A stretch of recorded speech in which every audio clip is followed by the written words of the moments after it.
அடுத்து மேம் பர்சனலாக ஒரு கொஸ்டின் எனக்கு ஒரு சக பெண் அப்படிங்கிற அடிப்படையில் இந்த கேள்வியை கேட்குறேன். உங்களோட அழுத்தம் திருத்தமான பேச்சுக்கு நான் மிகப்பெரிய ரசிகை. அதே மாதிரி உங்களோட ட்ரெஸ்ஸிங் சென்ஸ்க்கும் அதே மாதிரி ஒரு ஃபேன் தான்.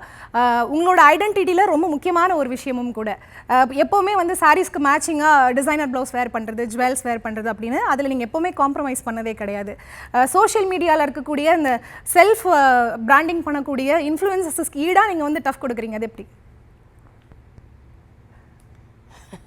இது சின்ன வயதில் இருந்தே இதுக்கு ஒரு ஒரு பின்புலம் இருக்குன்னே சொல்லலாம். நான் வந்து கொஞ்சம் நிறம் கருப்பு, உங்களுக்கு எல்லாத்துக்குமே தெரியும். ஆளுக்குள்ளமாவும் இருப்பேன். ஆக பள்ளியில வந்து பாத்தீங்கன்னா நாடகங்களுக்கு தேர்வு செய்ய போதோ, பேச்சு போட்டிக்கு தேர்வு செய்யப்படும் போதோ, டான்ஸுக்கு தேர்வு செய்யப்படும் போதோ நாங்களெல்லாம் புறக்கணிக்கப்பட்ட மாணவிகளாகவே இருப்போம். ஏன்னா நல்ல சிகப்பா அழகா இருக்கிற மாணவிகள் தான் தேர்ந்தெடுக்கப்படுவார்கள். அது சின்ன வயதுல எனக்கு நிறைய ரணமாவே உண்டு. ஏன்னா நான் சின்ன வயதிலே எனக்கு வந்து ஒரு திறமைசாலின்னு வச்சுக்கோங்களேன். எனக்கு வந்து நல்லா ஒரு பேச வரும், நடனம் ஆட வரும்.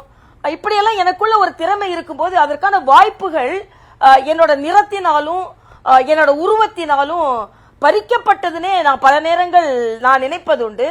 ஆனா எனக்கு சின்ன வயதுல இருந்தே ஒரு பழக்கம், ஒரு வாய்ப்பு என்னிடமிருந்து பறிக்கப்பட்டால் அது வந்து நான் அதுக்கு உட்கார்ந்து அழமாட்டேன்.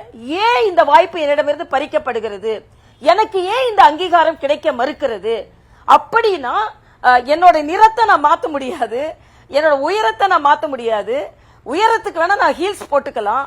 ஆக நிறத்தை மாத்த முடியாதுன்ற போது என்ன நான் உடையிலும் நடையிலும் ஆள் பாதி ஆடை பாதின்னு சொல்லுவாங்கல்ல, சோ அதுல என்னை நான் வந்து மாற்றிக்கொண்டால் என்னோட அந்த அதாவது நிறம் கம்மியோ அழகு இல்லைன்னோ அப்படின்ற ஒரு பார்வை குறைஞ்சு போகுன்றதுக்காக என்னை நான் சின்ன வயதிலிருந்தே அது ஒரு மாற்றத்தை நான் ஏற்படுத்தி கொண்டேன். மருத்துவக் கல்லூரிகளில் எனது உடை மிக மிக பிரபலம். இன்னைக்கு தமிழ் தான் எனக்கு மருத்துவக் கல்லூரியில் சொல்லுவாங்க, தமிழ் இன்னைக்கு என்ன உடை உடுத்திருக்கிறாங்க, அப்ப மேட்சா பேங்கிள்ஸ் போட்டுக்குவேன், மேட்சா கிளிப் போட்டுக்குவேன். ஆக நிறம் கருப்பு, ஒரு தோற்றம் ரொம்ப அழகா இல்லைன்றத நான் ஆடையை வைத்து வந்து நான் என்னை மாற்றிக்கொண்டேன். இன்னைக்கு வரைக்கும் நான் அதை கடைபிடிக்கிறேன்னு தான் சொல்லணும். இது நான் மற்ற பெண்களுக்கு கூட நான் ஒரு ஆலோசனையாகவே சொல்லுவேன். நம்ம உடைய வந்து ரொம்ப நம்ம வந்து ஒரு புதுமையா, நான் அதுக்குன்னு ரொம்ப காஸ்ட்லிலாம் இல்ல, ஒரு 10 பைசா கலர் கம்மல் கூட எனக்கு மகிழ்ச்சியை தரும்.